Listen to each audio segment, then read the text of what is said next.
The U.S. Senate passed legislation on Thursday that would impose mandatory sanctions on people or companies that back efforts by China to restrict Hong Kong's autonomy, pushing back against Beijing's new security law for the city.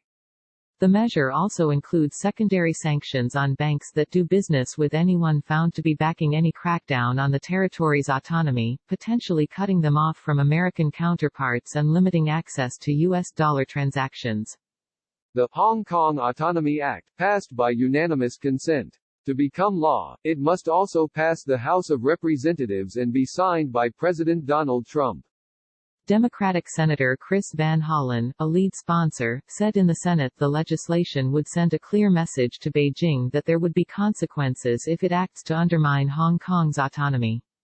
The Hong Kong sanctions bill almost passed last week, Van Hollen said, but was blocked by Republican Senator Kevin Cramer, who had co-sponsored it, at the request of the Trump administration, which made a late request for technical corrections.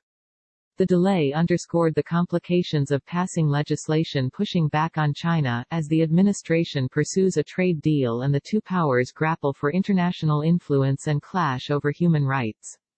U.S.-China relations have worsened since the coronavirus pandemic, which began in China, hit the United States.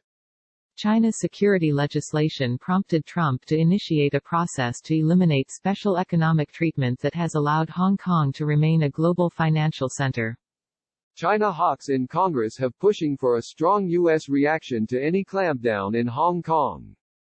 This could be our last opportunity to stay Beijing's hand before it destroys what is left of freedom in the city, said Republican Senator Josh Hawley.